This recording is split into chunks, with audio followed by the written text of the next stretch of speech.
United Kingdom, Canadians celebrate the Dominion's 78th anniversary. At Bramshot, services are conducted by the Canadian Ex-Servicemen's Association. Rededication to the fallen is given by veterans of both wars.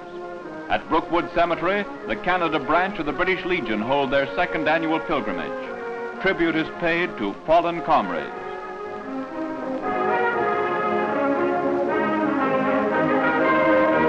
A Meet Canada exhibition depicting Canada's activities, which has been touring Britain, is officially opened in London by Honourable Vincent Massey. Canada's story is graphically depicted in the display.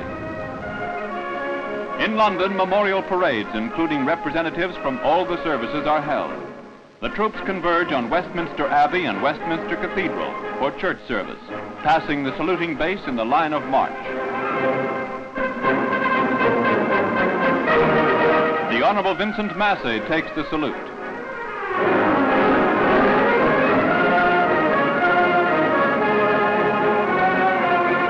Normally a great day for Canuck celebrants, this year the day is spent in sober reflection of recent achievements. Tribute is paid to comrades and thanks given to God for giving his strength to Canadians in the past struggle.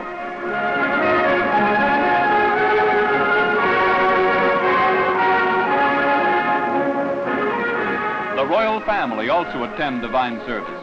The links of empire grow strong in this dedication of Canada's anniversary.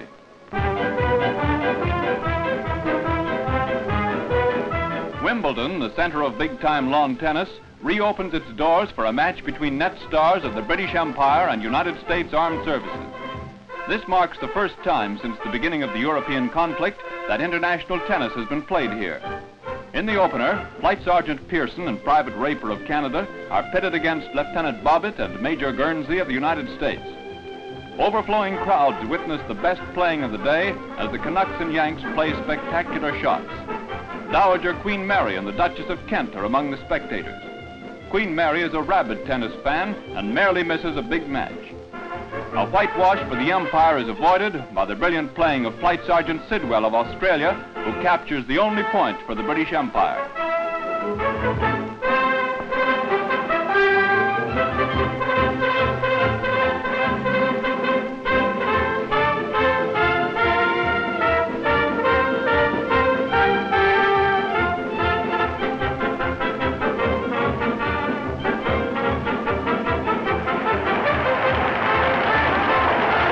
Canucks are on the losing end, but they, together with their victors, receive trophies from the Duchess of Kent.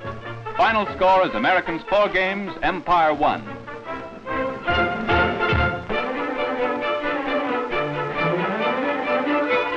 Factories in Canada are now turning out equipment for Russia to help replace that destroyed by the German invader. Giant electrical equipment demands giant tools. There can be no assembly line methods, as each piece of equipment must be custom built for its particular purpose. Transformers, motors, and circuit breakers are placed high on the priority list. Under the mutual aid pact with the Soviet Union, Canada has sent millions of dollars worth of materials. The machinery now being turned out in Canadian factories adds further to that ever-growing stream. Russian consultant engineers stay with the job from the time of submitting plans until the equipment is ready for shipment. Canadian skill and ingenuity goes into all phases of work.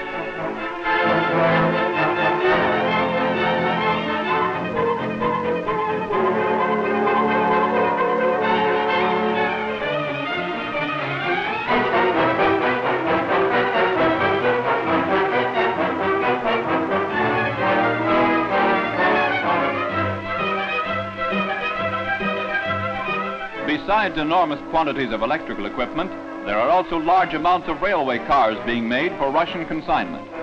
In one factory alone, 1,500 railway cars are being made for shipment this summer. They are the strongest yet designed, each having a capacity of more than 55 tons.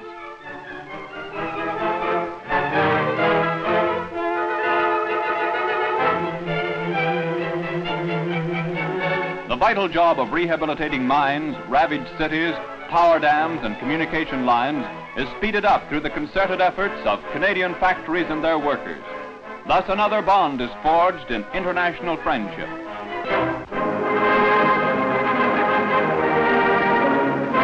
The climax to a 3-day liberation festival in Amsterdam is the visit from Queen Wilhelmina.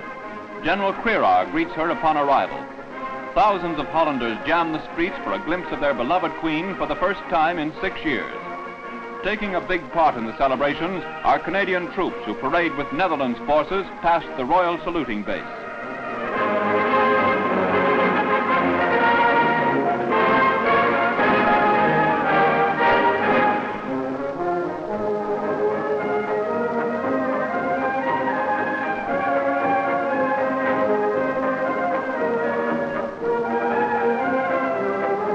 A monster civilian demonstration is the follow-up to the martial parade. Clubs, trades, resistance groups, and religious organizations are all represented. The historic occasion brings with it an indication of the love of a people for their queen, plus the regard they hold for their Canadian liberators.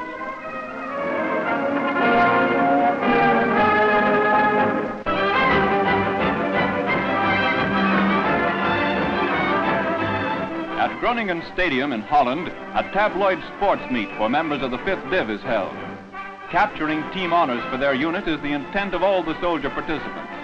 Although no world records are broken, the boys put their heart and body into the events with plenty of zest and surprising skill. The mighty ones apply the shoulder to the shot put.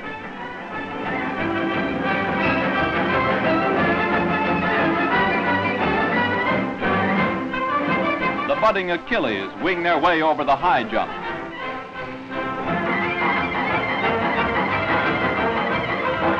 There is always the broad jump for those who can run and take off.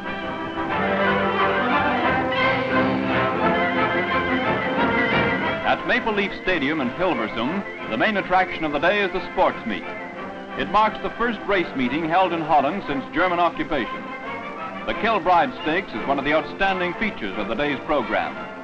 The jockeys are all Army personnel. In true Woodbine and Blue Bonnet style, the horses pound their way around the track.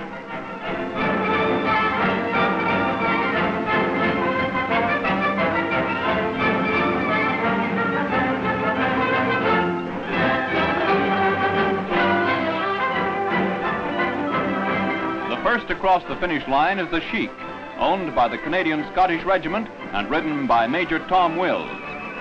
The men's bar outstrips the payoff window by miles and is a stellar attraction at any meet.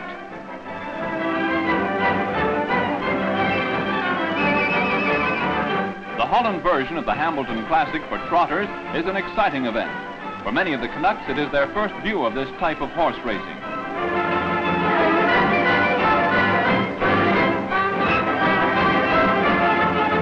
General Crerar does the honors at the end of the meet, awarding trophies to the successful jockeys.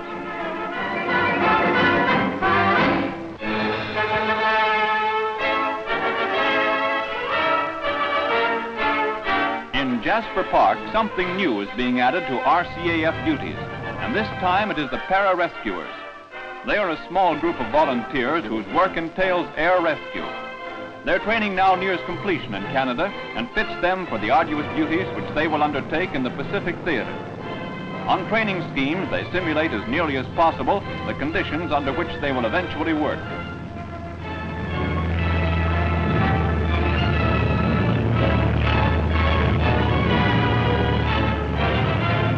Over a particular target, the para-rescuer hits the silk from a height of 2,000 feet. Deliberately, he aims for the treetops.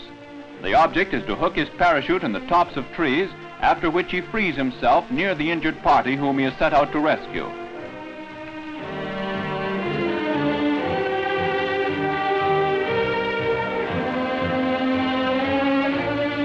First aid is one of the para-rescuer's prime accomplishments.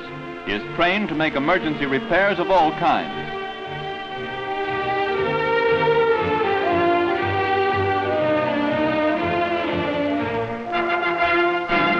Evacuation from isolated places presents many problems. Here again, his training equips him to improvise under any difficulty. The injured are transported over ravines, through forests, to waiting plains. Each candidate for para-rescue work must make 6 jumps in the open and 4 into timberland before qualifying. This pioneer work is an instrument for saving many lives in the task of throwing an eclipse into the rising sun.